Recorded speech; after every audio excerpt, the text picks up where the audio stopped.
Good evening, everyone. Welcome to the INFOWARS Nightly News. I'm Darren McBreen. Today is Thursday, September 22nd, 2016. And here's a quick look at what's coming up. Tonight, we look at possibly the biggest drug smuggling operation in history.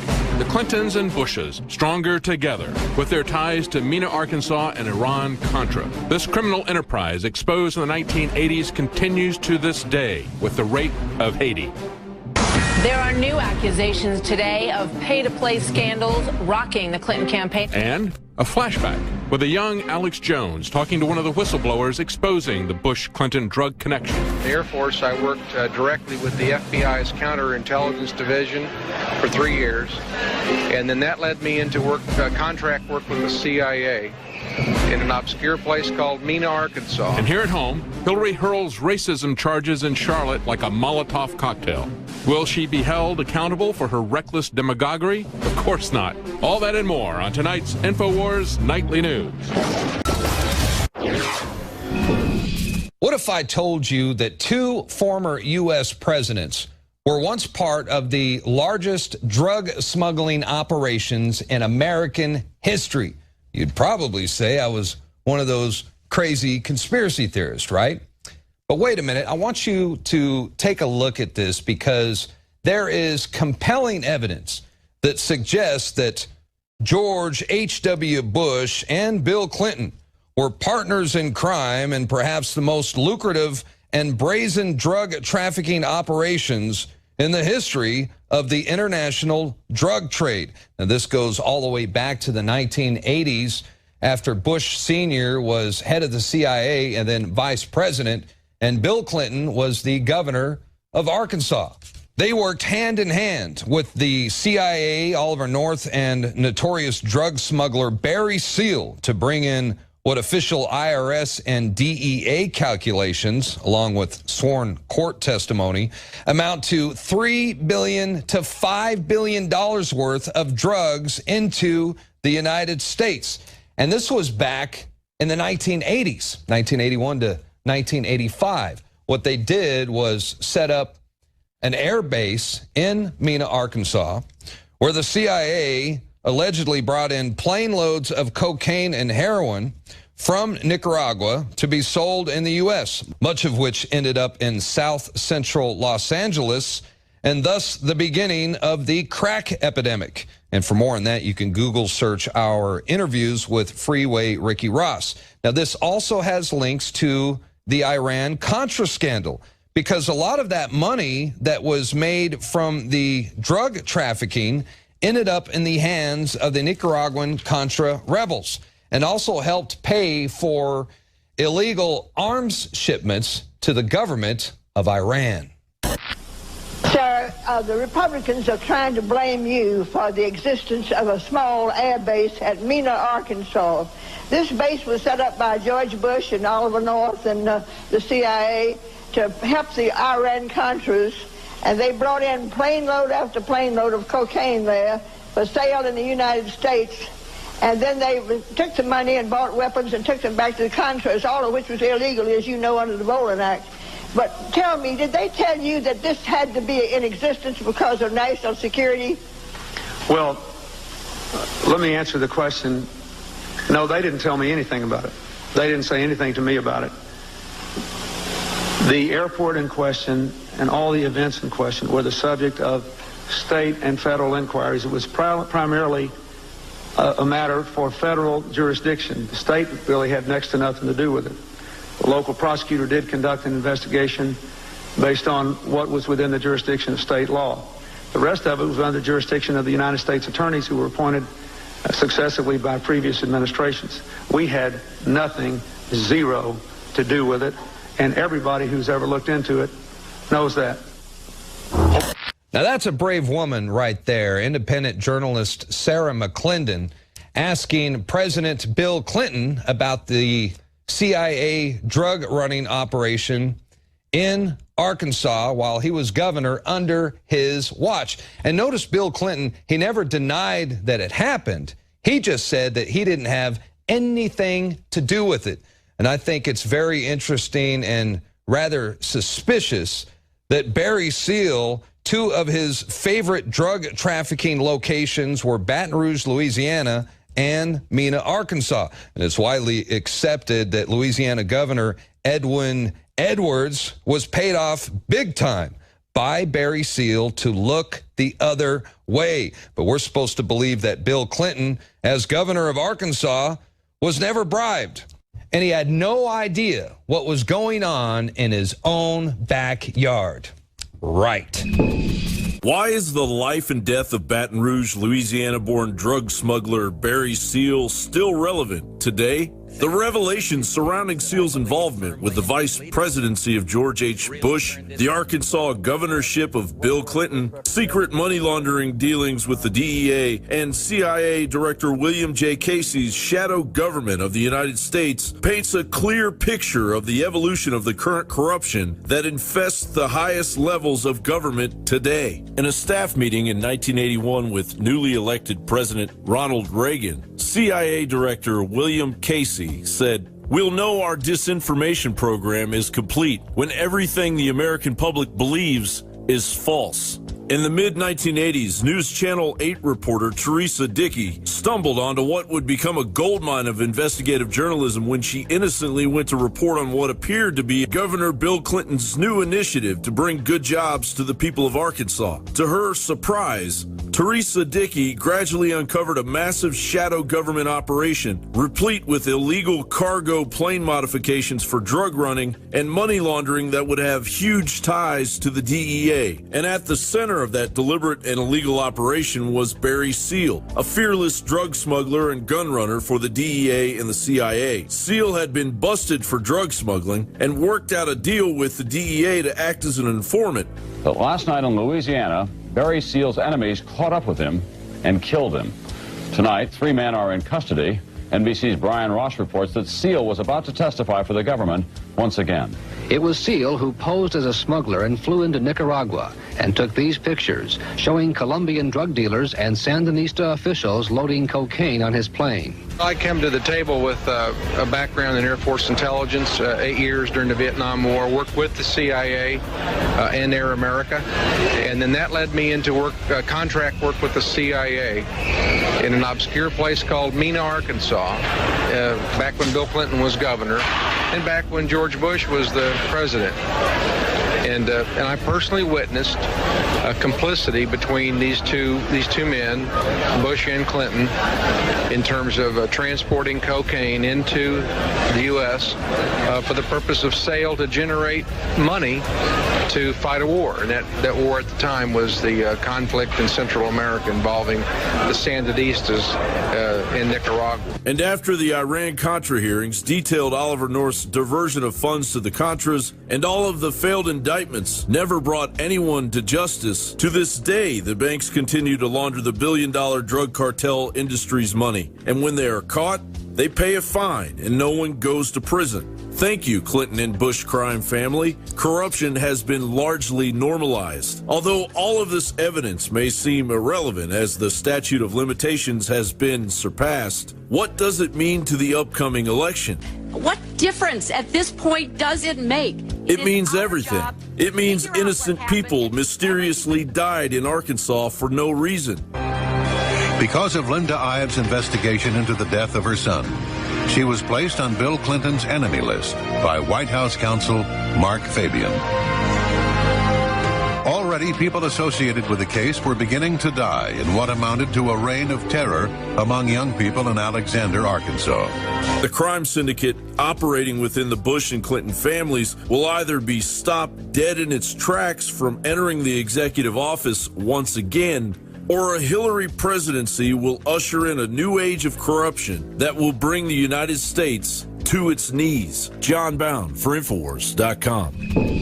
And for more on the Mena connection, David Knight joins us now to talk about the unholy alliance between the Bush and Clinton crime families. And no matter how the mainstream media spins this, David Knight, this is not a conspiracy theory because there's documented evidence that supports all this, even though 9 separate investigations were shut down. Tell us more about that. That's right. State and federal. That happened over a 10-year period. And, of course, Darren, this all began back in 1986 in October when a plane was shot down that was based out of Mena, Arkansas. Right. That was Barry Seal's plane that had been using to bring about half a ton of cocaine each month into Mena, Arkansas. And, of course, we had connections between Barry Seal and the DEA and the CIA.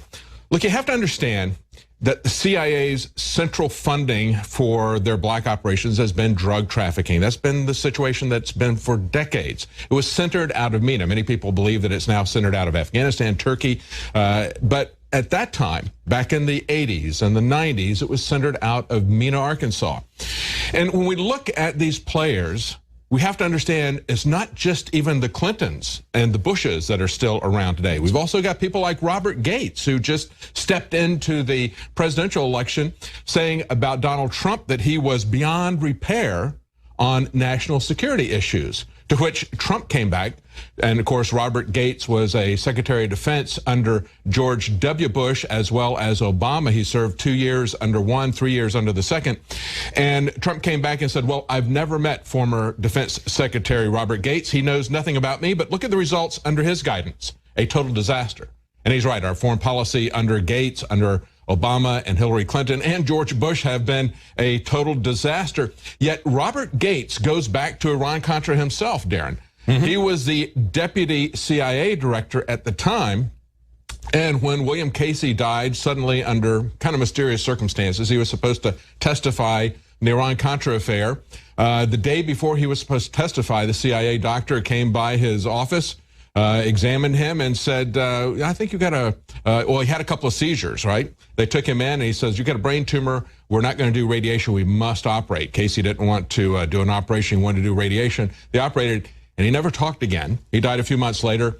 Robert Gates took his place as deputy CIA director, but because he was so tainted by Iran-Contra, they knew they could not get him confirmed. So George H.W. Bush put in someone else. But or rather Reagan did, as soon as George H.W. Bush became president, Robert Gates became CIA director as well. So when we look at this, the CIA really is kind of like this inside club, okay? It's a club that it's a big Donald club, Trump, and we're not in it. That's right. Kind of the League of Extraordinary Drug Dealers is what I like to refer to it as. But it's also concerning when we look at Donald Trump talking to James Woolsey as somebody who's going to advise him on this, because we have to understand that it was James Woolsey who was selling the attack on Iraq hours after 9/11. He supports torture. He wants to have the execution of Edward Snowden. And, of course, he believes in climate change and wants to ban fossil fuels. So there's a lot of disturbing factors with any of these CIA directors, but they all come back to connections in one way or the other to drugs. That's the common factor that we see with all of these people. To drugs, and I think it's very significant going back to the Iran-Contra scandal, because how significant is this? The plane was called Fat Lady, right? And it was a C-123K cargo plane. It was owned by Barry Seal, and it somehow magically resurfaced after he was shot to death in Baton Rouge. And it was shot down over Nicaragua with a load of weapons headed for the Contras. And this is what started the whole Iran-Contra scandal. If it wasn't for that plane being shot down, we might not have ever heard about it. That's right. And, of course, when that plane was shot down, the pilot and the radio man were killed, but Hassan Fous parachuted out. He was captured by the Sandinistas that Reagan and the other people were fighting, the communist Sandinistas. He confessed at the time to being a CIA operative, and then he later recanted that as the U.S. government got him out in just a few months, got him out of jail with the Sandinistas. Somehow he'd been sentenced to 30 years in jail. But we keep seeing this recurring theme. I mean, we could just talk about the planes and how many times you see planes that are loading tons of cocaine and then alternating between that and rendition. Okay, we had even 10 years later in mid-2000s, 2006, we had a plane that had to make an emergency landing in Mexico, loaded with tons of cocaine, and then the pilot and the plane disappear. Well, later we find out that they're doing renditions out of Mexico of people involved in the drug wars. A year later, a plane crashes loaded with tons of cocaine. We learned that that plane had been used for renditions by the CIA for Gitmo prisoners. So there's always this recurring, rotating door between drugs, guns, the CIA, and these planes, as well as the CIA directors who now are inserting themselves at every level into this current election. And now we know that the Bush family is going to vote for Hillary Clinton, which should no surprise. And that should be a big surprise. Well, it's probably a big surprise for a lot of people, but for those of us living outside of the matrix, no surprise at all. You've often referred to Bill Clinton, and you talked about his relationship with your father and how it developed, and your mother as well, and he's your brother from another mother. What does that make Hillary Clinton to the Bush family? My sister-in-law. Interesting. He thinks of George a little bit like the father he didn't have, and he's very loving to him, and I really appreciate that. I love Bill Clinton. May all the Democrats forgive me this close to the election. I love George Bush. I do. So there you go. The Bush and Clinton crime families go all the way back to the 1980s, and now even more recently with the rape of Haiti in 2010. So, and you know, like we're supposed to expect it's all going to change if Hillary becomes president. No way. It'll continue. Now, we're going to take a quick break right now, but when we come back, the Mina connection will continue. We're going to have more on this as a very young Alex Jones, I think this is back in 2001, he interviews a former counterintelligence and CIA operative about his book, Compromised, Clinton, Bush, and the CIA. And you don't want to miss this. We are breaking the matrix and exposing the Clinton and Bush crime families when the INFOWARS Nightly News returns right after this. Did you know that a CIA contractor has gone public exposing Bill and Hillary Clinton's narcotics trafficking in Mena, Arkansas? That's right. His name is Terry Reid, best-selling author of Clinton, Bush, and the CIA. I interviewed him back in the year 2000. Mr. Reid wasn't just a CIA contractor. He was the head CIA contractor at Mena, Arkansas, training pilots working with the Clintons and the Bushes to fly cocaine out of Central America into the United States and fly weapons back in for the Contras. This is more important than ever because it's the Clintons that got the mandatory sentencing rules changed to give black Americans who use crack cocaine instead of powdered cocaine sentences of up to 5 times longer. Hillary Clinton herself has come out over and over again and said, look at what somebody tells you the first time. Look at what they stand for. Well, we know with the Clintons what they stand for, and that's shipping narcotics into the United States that multinational banks launder. Now, here's an excerpt from my film, Police State to the Takeover, shot in 2000 with CIA whistleblower Terry Reid.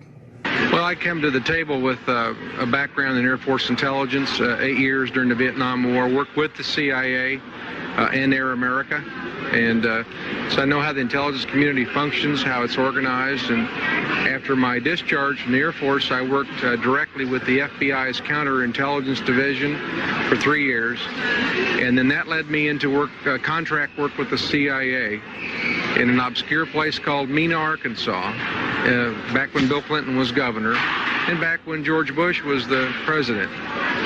And I personally witnessed complicity between these two men, Bush and Clinton, in terms of transporting cocaine into the U.S.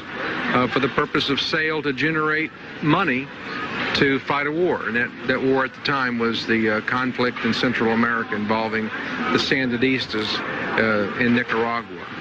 In 1970, it's well documented that the organization that was flying the classified material for Air America, codenamed Scatback, was busted. This whole fleet of airplanes and pilots was busted for hauling heroin disguised as classified material in an attempt to smuggle that back to Hawaii. And if you get to Hawaii, then it's a free ride back to the United States because that's part of the United States. There's no customs to clear. That is documented there, but back to the absolute documentation. Tell us how you were involved in Mena with then Governor Clinton of Arkansas and President Bush, who had also been director of the CIA earlier in the 70s. I met Oliver North in 1982. He was with the National Security Council. He's the man who recruited me as a civilian to get involved in the Contra resupply operation.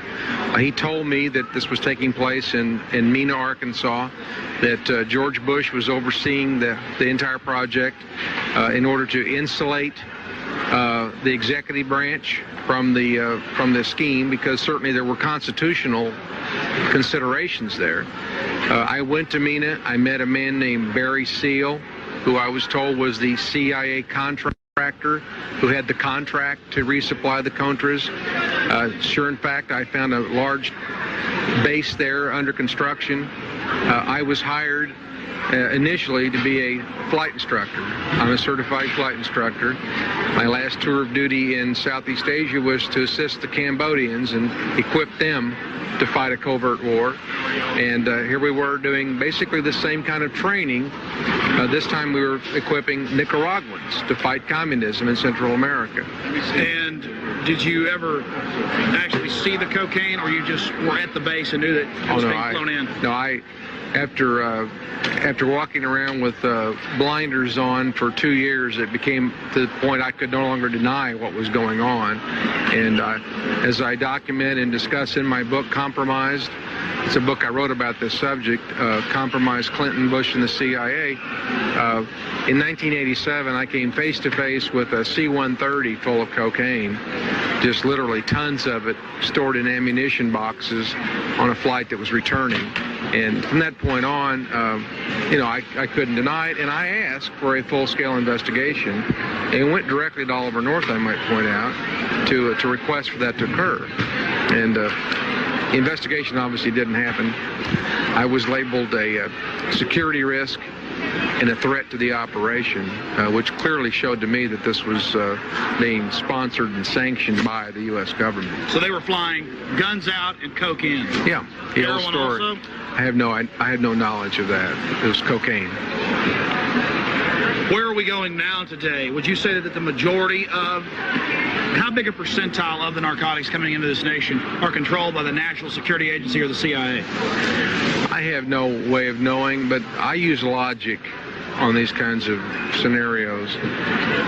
If you are to believe the Pentagon, and I do, we have a security net over this country, down-looking satellites and radar that is designed to stop as small of an incoming target as as an air-to-ground missile launched from a Soviet MiG out of Cuba.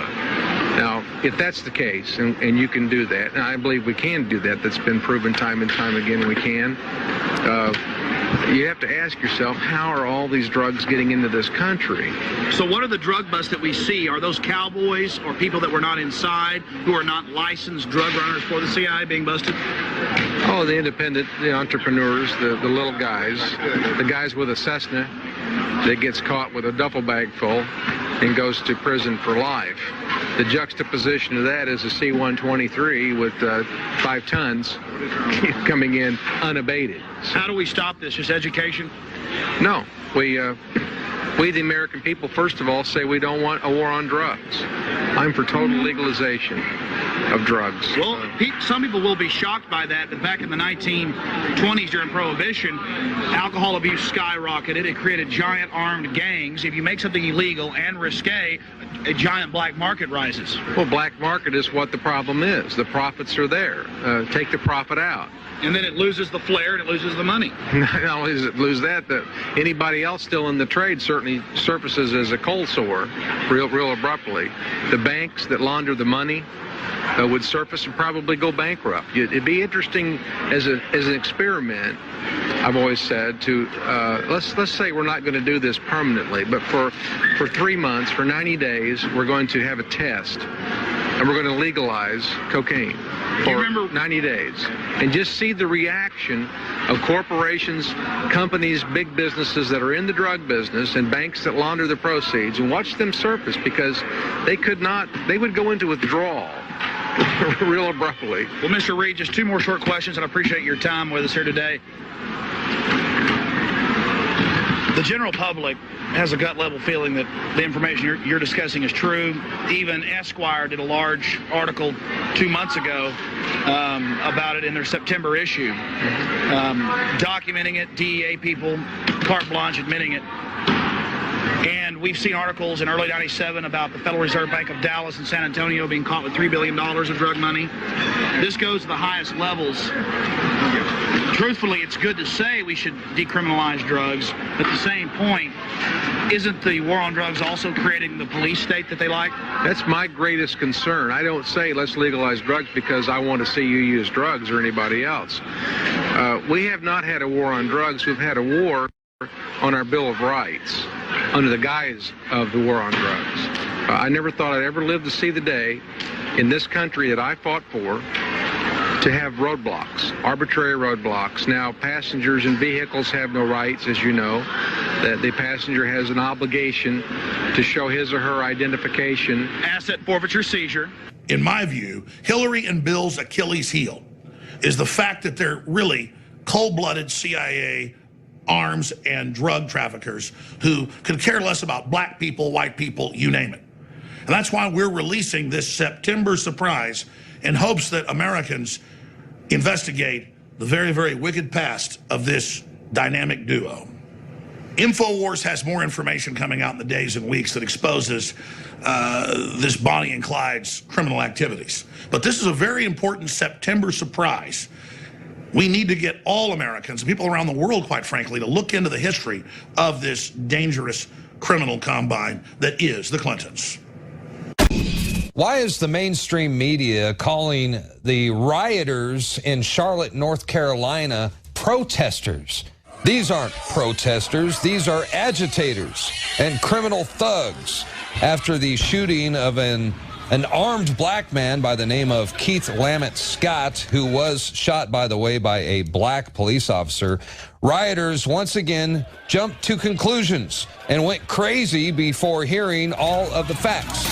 But hey, once they do learn all of the facts, you can bet that the riots will continue, because facts don't matter to Black Lives Matter. Joe Biggs joins us now. He's en route to Charlotte, North Carolina. Joe, what's the latest on the riot situation? Hey, I just landed in Charlotte, and, you know, from what a lot of people have told me so far that live in the uptown area is that it kind of looks like the Gaza Strip. I mean, the National Guard's in town. They're actually checking people's IDs. If you don't actually live in that uptown area or have proof that you work in that area, you're not allowed to be out there.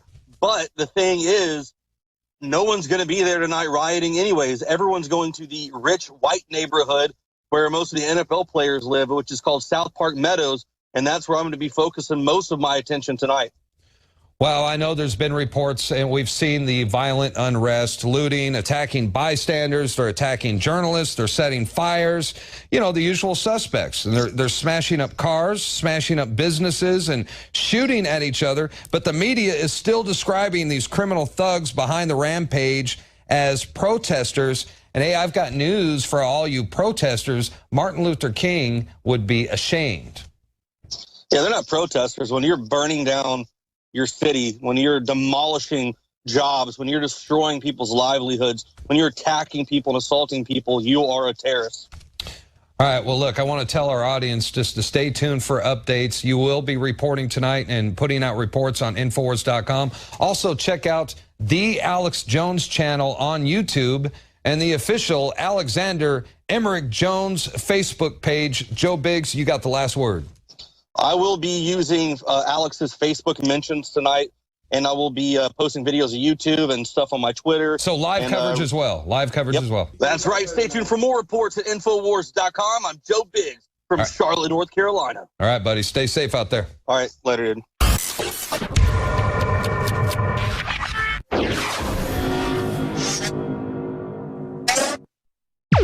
Article up on Infowars.com right now by Clifford Cunningham. New York bomber tied to CIA's al-Awlaki.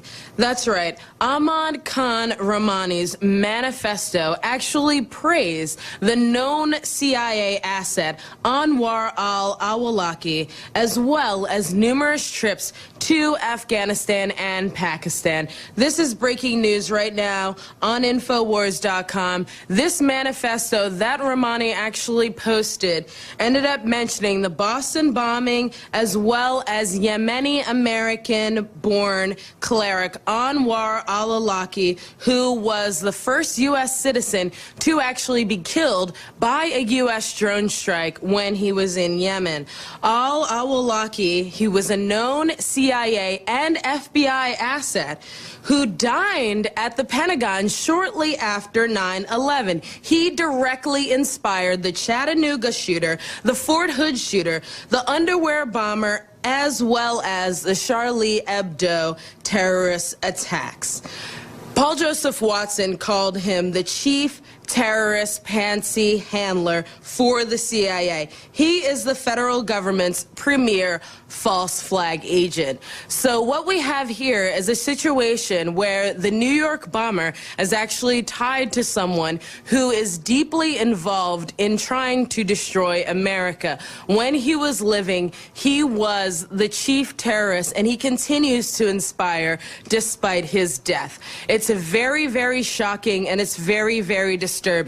Now, I agree with Trump when he says that we need to have extreme vetting. There's another article up today on INFOWARS.com where actually Donald Trump is being lambasted by CNN for saying that he wants to vet all of the people who are coming into America. The fact of the matter is this: if you don't vet people, then how will you know if they're friends of America or if they're coming here to actually destroy our country? If you do not actually go forth and look for people who do have ties to terrorists and who are ready to destroy America, then how are you actually going to protect the security of America? Hillary Clinton does not want that. Hillary Clinton wants to double, triple, quadruple the amount of terrorists, the amount of unvetted refugees, quote refugees, that are coming into America. She wants to be the Angela Merkel of America. I'm not with her. I want you to go ahead and check out this special report by Clifford Cunningham on INFOWARS.com. In order to stay up to date, we've actually created a new app. It's found at the INFOWARS.com website, INFOWARS.com/app. There you can download it, and you can actually keep up to date with everything that's going on right now. It's a very contentious election. There's many, many terrorist attacks happening every day, and we want you to stay up to date. Just go ahead and download INFOWARS.com/app and stay tuned for more special reports. This is Ashley Beckford for INFOWARS.com.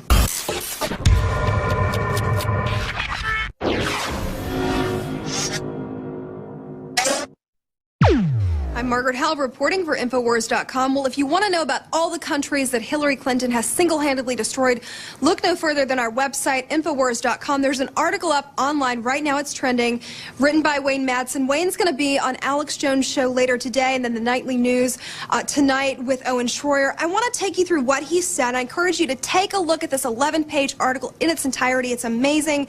It's entitled, Here's a Handy Chart of Clinton's World Destruction. And then he goes on to write about what Secretary of State Colin Powell had written about Hillary Clinton. He basically said everything she touches turns to you-know-what. He said she screws up everything with hubris. And then Madsen gives this brilliant, detailed list of every country that she's been involved in and single-handedly what she's done to them. You know, Madsen talks about as Clinton as Secretary of State, she threatened Belarus, Ecuador, Bolivia, Cuba, Somalia, Uzbekistan, and Peru with recriminations if they recognized a state that she was trying to ignore.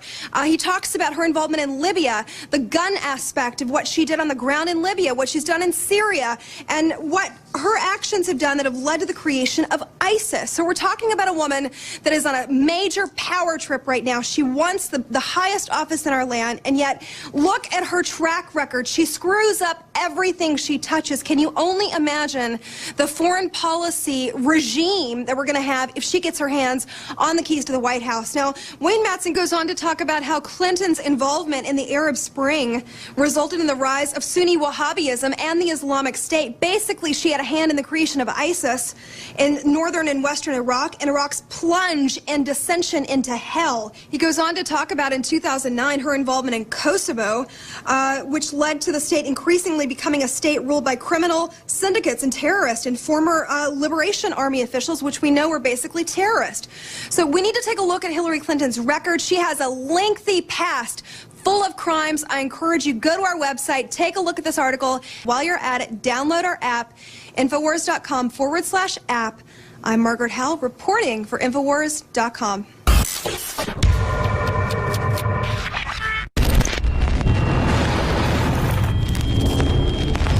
Right now on INFOWARS.com, Hillary Clinton has denied any need for a neurocognitive test. ABC reporter Serena Fazan asked Hillary Clinton if she would take a neurocognitive test. The first time, Hillary Clinton responded awkwardly by saying, "You know, I'm very sorry I got pneumonia." A strange response to being asked if you need a neurocognitive test. Now, when she was asked again, she said there's no need for that. Now, Serena Fazan might just be looking out for Hillary's health. This is a regular thing for women of her age that have experienced the things that we've seen her experience, but she says there's no need. And then she even cites her health records, how they were released. But you know, Hillary, in case you didn't notice, there were multiple doctors that came out and questioned those releases. They questioned those reports. Diseases that didn't exist. You've got tests done to you that also don't exist. So a lot of questionable things here, but why won't Hillary take a neurocognitive test? Maybe Trump says he will. Will that force Hillary to do it? I'm not sure, but right now, I think she's covering something up. For more on this story, go to INFOWARS.com. Owen Schroyer from INFOWARS.com, and I am joined by Wayne Madsen of WayneMadsenReport.com, also of INFOWARS.com. Now, Wayne, you put out a scathing article on INFOWARS.com today detailing Hillary's destruction around the entire planet. Briefly, just tell us about the overall arching kind of spectacle that you've seen with Hillary Clinton involved around the world. Well, she's on the same level with Henry Kissinger and Madeleine Albright as being one of the three worst secretaries of state in U.S. history. And that, of course, covers a lot of many years. But I looked at, we saw Obama at the UN talking about all these trouble spots. These were trouble spots created by Hillary Clinton's terrible policies as Secretary of State. Her regime change, which she called responsibility to protect, resulted in failed states in Ukraine, in Syria, in Libya, in Yemen. It furthered the destruction and dismemberment of Iraq. I mean, that started with Bush, but was continued because of Clinton's bad policies. And we've seen a coup d'etat in Honduras. She wasn't even secretary for very long before she authorized the military overthrow of the democratically elected president of Honduras. And that was followed by more chicanery and skullduggery throughout Latin America. Yeah, and speaking of Latin America and South America, let's go case by case on some of these. In Argentina, and these are her foreign policies. It's very important that people know that these are her foreign policies that caused this. There was fomenting of political and labor protests that caused uprising, and eventually what was an economy on the rise is now once again back in a collapsed state, and now they're trying to pay off the IMF, and they can't afford to, Wayne. That's right. Argentina has a bad history of being under the dictates of the IMF and World Bank, and once again because she undermined the Kirchner government, Cristina Fernandez Kirchner government, and her successor lost the re-election in probably one of these Soros-engineered minor flips where you only move about a percentage point, and the victory goes to the other candidate. But now, yes, Argentina has basically a fascist president who's put the country back under the draconian dictates of the IMF, and we see the Argentine not only the economy collapsing, but we see capital flight in a huge way leaving the country. Also in Ecuador, the country was starting to blossom. People were starting to experience some wealth being shared throughout the citizens. And then Hillary Clinton came in and a police co-op came down, and then the economy collapsed. Another example of a Hillary Clinton foreign policy leading to destruction in another country. Yeah, there was revenue sharing. Ecuador is an oil producer.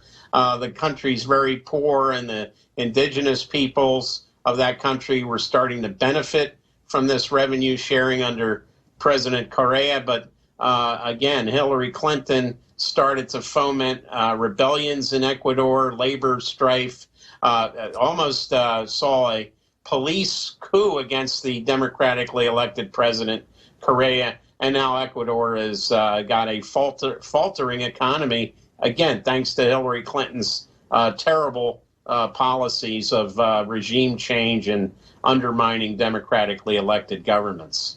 And one of the worst people for when we talk about this is George Soros. This is somebody that Hillary Clinton has worked hand in hand with. And one of the biggest examples, I think, is the Arab Spring. Obviously, this took up a lot of countries, but I think Egypt is perhaps the best and most clear example where now we're seeing radical regime change, which Hillary Clinton supported. Yeah, so under Hillary Clinton, we saw the Mubarak government overthrown. Now, look, that wasn't a great government, but it was secular in nature. There was a lot of religious freedom in Egypt, especially with the minority Christian Copts. But now what happened after Mubarak was ousted, we saw the Muslim Brotherhood, a bunch of jihadists under Mohammed Morsi take control.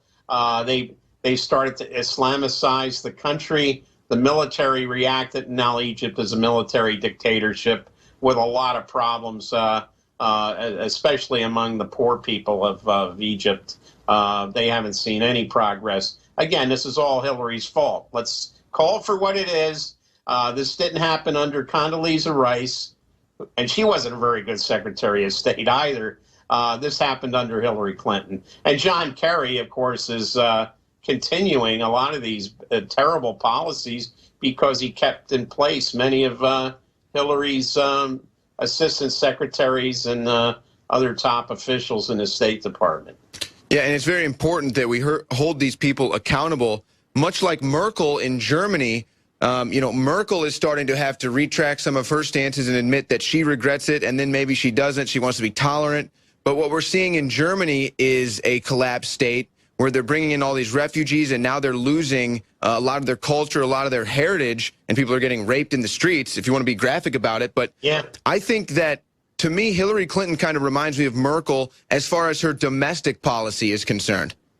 Oh, well, domestic and foreign. They're both incompetent leaders. Let's call it for what it is. People say, oh, that's sexist. You just don't want women leaders. Look, I just mentioned one female leader, Cristina Kirchner in Argentina. She was a successful leader. She helped spur that country's economy, and then Hillary worked against her, and ultimately her political party was thrown out of power. President Rousseff, Dilma Rousseff in Brazil, was ousted in a constitutional coup. Much of those problems were set in motion while Hillary Clinton was a Secretary of State. So all these people who charge that criticism of Merkel and Hillary is sexist, why is it that Hillary Clinton did so much to destroy two successful women presidents in South America, Rousseff and Fernandez de Kirchner? And, I mean, they can't have it both ways. But I would suggest Merkel and Hillary Clinton are incompetent. It doesn't matter whether they're women or not. They shouldn't have had any political power let alone chancellorship of Germany, and now they want Hillary to be president of the United States. A total disaster for not only their own countries, Germany and the United States, but for the entire world.